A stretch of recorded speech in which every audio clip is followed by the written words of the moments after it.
Welcome to another Founder Wisdom Pod YC edition. We have Will Bodewes. Am I pronouncing that right, Will? Bodewes? Yeah, Bodewes, but yeah, that's fine. Bodewes. He's CEO at Fonly, which is a YC company from summer 2024. Will's is a cool guy, obviously building an AI companies. PhD student, or was at least in Melbourne, Australia. Ran a stealth startup for some time, and I see here founder and CEO at Sound as well. So, Will, I'm glad to have you on for an express version of that one. Can you tell us a bit more about yourself and what you're up to nowadays? Yeah, for sure. So, background on myself. Covered it mostly, done a variety of things from ultra endurance cycling to founded 2 companies at this point. PhD AI research in Australia. Now I'm working on building a company called Fonly. So essentially what we are is the easiest way for you to build a voice agent that answers your phones. So you don't want to have a human answer your phone. You want it to be answered by artificial intelligence. We give you the platform. We give you the tools that connect the plumbing of your call to your calendar, to your CRM, to whatever you need it to do to be able to operate and talk like a person.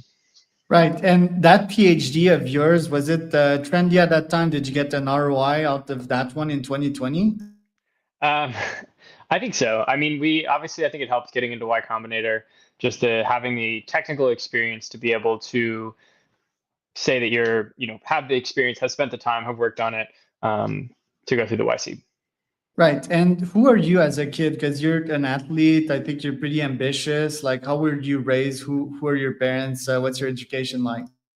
Yeah. So my coming up story is rather interesting. So at the age of 13, my dad got us into these very extreme ultra endurance things. So when I was 13 years old, my brothers and I spent 72 days kayaking around Lake Superior, which is 1,200 miles. It's the largest freshwater lake, and we're the youngest people to ever do that. So from the time of like 13, I had it in my mind that, wow, I could do something that many grown men couldn't do. And I think that for me, that driving factor of telling myself that story over and over again led me to do things like, go be a Division I athlete in college, go to the NCAAs. From there, start a company. From there, go to get a PhD and start another company and get into YC. So I think a lot of what has, like, if you say what has made Will, it's been the continual story of like telling myself that I can be exceptional, and then proving to myself through hard work that I can actually get there. So I would do the same with my kids, but someone would probably call child custody on me. So how do you do that as a parent? Yeah, good question. I mean, I never really thought about that too much. It was more of just, I was 13 years old, and that's what we did, right? And it was all something that like we wanted to do, and he made it sound like an exciting idea, and I think it was probably one of the best experiences that I had. So honestly, yeah. 112 miles in how many days? Like a week? 1,200 miles, 1,200 miles in 72 days. And we camped the entire time. So we spent sleeping on the shore of Lake Superior, camping, carrying all of our food and water and everything in our kayaks. And who was your dad? Was he an entrepreneur as well? So he started a veterinary practice in northern Wisconsin, which is where we grew up.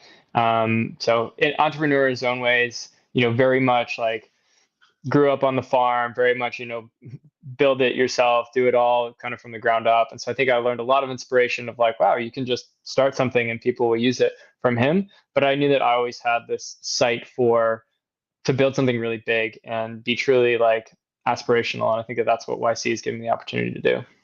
Yeah, I think you have a humongous unfair advantage there. Like starting a company working 16-hour days must be pretty easy for you comparing to kayaking for weeks and weeks.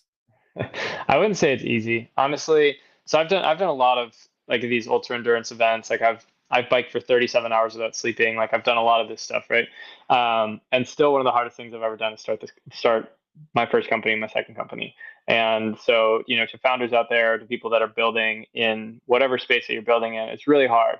And it's hard because when I get on my bike and I go for a ride, I know that if I just keep riding, I'll get to the destination. But when I start my company, I don't know that if I keep working hard, then I will get to the success that I want to get to, because there's so many other factors and there's so many things that can change. I think that dealing with that uncertainty and dealing with the other people's, your view of what other people are saying, is a tough part. Right. Way less physical pain, but way more emotional pain as Yeah. well. How do you deal with that, with all the setbacks? Yeah. It's hard, man. I think it's like everything looks um it's just hard. There's no other way around it. It's just like it is hard, and just reminding yourself that like you're going through it and like this is what hard feels like. This is what growth feels like. You're not going to know. Like, I think that entrepreneurship is just this general discovering of all the things that you didn't know, and instead of it being like somebody teaching you, it's just like thrown at your face. And so I think it's just you have to embrace that, like it's going to be hard. This is what hard feels like, and the only options are to quit or keep going. And for me, like quitting just isn't an option. So Right. Never is. Tell me about the setbacks you had with Phonely. Did you have to pivot a couple of times? so we haven't had to pivot a couple times. I think the hard part is like we've been going at a very hard space in a very horizontal way, right? So we've been going after a big market, and there's just a lot of people that are in this space that have been working on it. I mean, we obviously have our, you always have your fair share of in the early days of technology issues, of customer issues, of employee whatever, all that stuff. But I think that um, getting to where we are today is like when I started this, it was just like this idea that I didn't know it was going to work, but I just decided I was going to commit to it 100% and then see where it would go. So yeah, just like a lot of discovering things along the way. Tell me about your co-founders, and how are they complementary to you? Yeah, so basically more technical. So we were both getting our PhDs, and he was had more experience, much more technical, and just better at like LLMs and all the important things about building voice AI. Right. And are you on the non-technical side? Are you coding as well, fundraising side on you? And he's more like behind the screen all the time? Yeah, so I'm slightly technical, but I don't spend most of my time. Like I wouldn't say that I'm technical at this point. It's like most of my time is sales and investor, managing the team, and all that stuff. And why were you built to manage and drive Phonely to its billion-dollar destination as a founder? Mm, why was I built? I don't know that I was built for that. I think it's something that you're made, right? It's like a decision that you decide to make. Um, But where's the founder product market fit, sort of, is my question for you oh, precisely. yeah, for sure, for sure. I think like artificial intelligence research was definitely helpful in getting us there. But in terms of like, founder market fit, um, I don't know that there's any like other thing other than I've been working on this for 2 years, have background in doing artificial intelligence research and really understand the problem.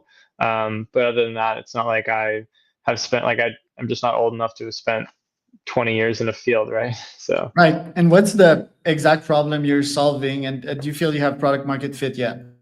yeah, so the exact problem that we're solving is basically businesses want to have AI answer their phone, and especially like we do a lot of lead qualification. It's like our biggest use case, and so businesses want to have AI answer their phone, and they want to like qualify a customer, for example, like ask a few questions and schedule an appointment.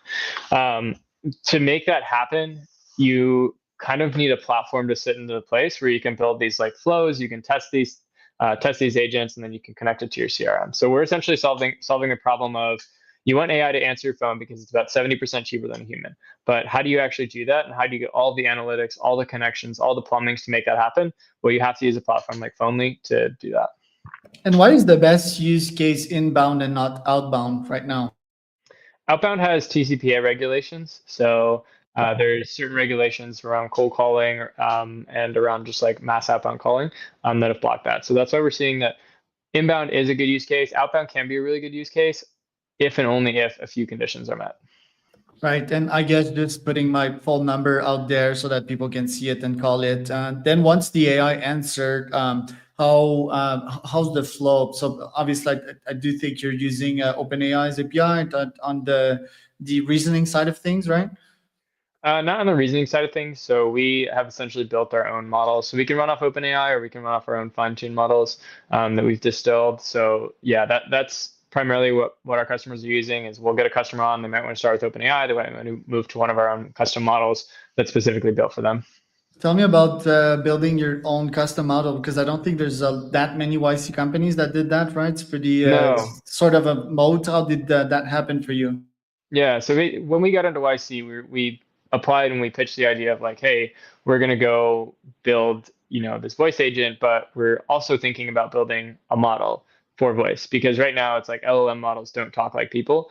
And so we were thinking about building that, and we kind of built it internally. And rather than like releasing it or launching it, we've just used it for ourselves and for our customers, because these LLM models are trained on lots of text data. They're not trained on how to respond like a person. So we've just like tweaked them to be better at talking like a person than what like the standard GPT-4 or whatever would do. Right. And how's it better than Sesame, for example? So Sesame is a combination of a voice model, an LLM, and a speech model, right? So it's and a transcription model. So it's like these things put together. And so Sesame is basically just using a Llama, I think it's a Llama 8B as a backbone of it. So in terms of like how is it better? It's not necessarily like we could use Sesame and build it into Phonely, and our customers would get a lot of value from that, right? So they're just different layers of the stack.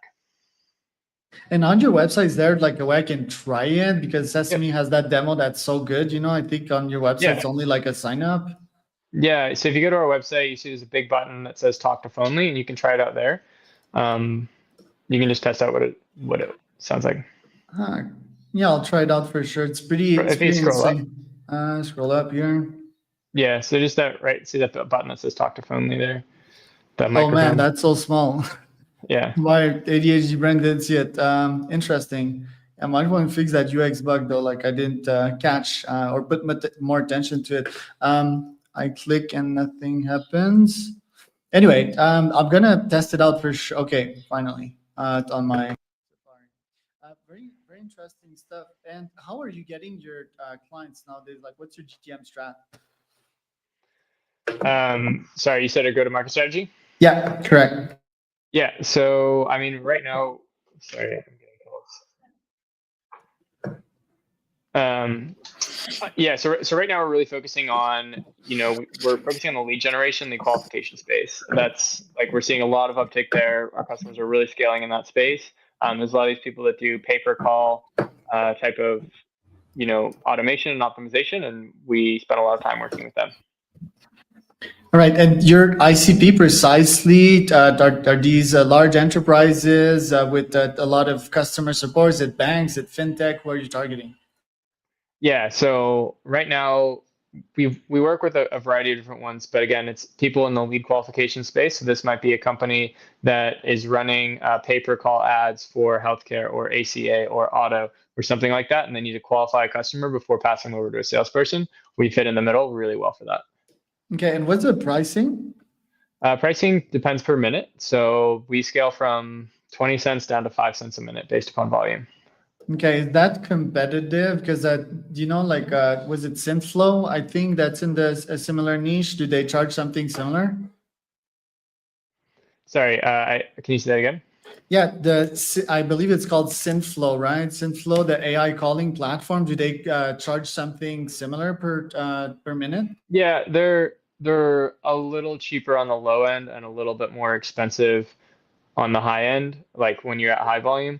Essentially, we take a bit more of an involved role when our customers come on. So like you go sign up for Synthflow, it's like you have this complicated platform, it's like figured out. Usually it's like we do onboarding with the customers, we build all the flows for them, we make it super easy for them to use. Yeah, yours sound smarter as well. Just the voice was a bit annoying. How do you select the voice that suits the customer? Yeah, so we've got a variety of different voices that you can choose from. You just go into the platform, you click a button, and then you can change it there. But my question is more like, how should I choose the right voice for my customers? So I just ask ChatGPT what kind of tone of voice they like. Basically, sorry, keep getting calls. Yeah, so getting spammed. Yeah, I know. So yeah, so basically you can just A/B test it. That's the best way to do it. Pick one that you like, A/B test it. We've got it built into the platform, so you just select two options and go from there. What does a day-to-day in your life look like?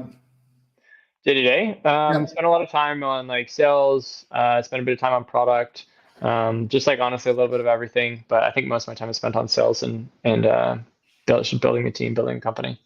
And what time do you wake up? What does your supplement stack look like? What does your physical activity look like? What do you read? Yeah, so wake up at usually around 6 or 7. Start work right away. Go for a run at about like 9 or 10 in the morning, or do a workout.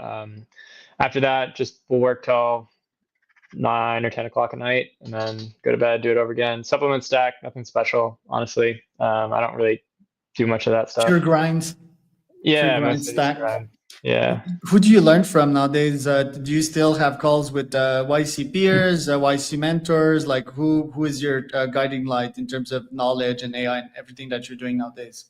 Yeah, so just a lot. I learned a lot from the YC community, a lot from their content they push out. I met with the group partners yesterday to just catch up with them and chat. So yeah, I mean, very much them, and then also our peers that are building big companies. Right. And how do you determine the next features that you would deploying? How do you listen to customer feedback and determine what's next for the platform? A lot of calls. Just get on a lot of calls with customers, talk to them, ask them how they're using it, watch recordings, see how people are using the platform for the first time. If it's confusing, we need to change something. Just do that. Cool. Will, where can we find out more about you? Yeah, if you want to head to www.phonely.ai, you can check out our website. You can sign up. We've got a free plan where you can answer your phone, do everything on the platform completely for free. So that's a cool thing we just launched. I definitely recommend checking that out. Secondly, if you want to follow me personally, my LinkedIn is where I'm most active. So you just go Will Bodewes, then you will find me. It's Bodewes. So that was Will and Charles for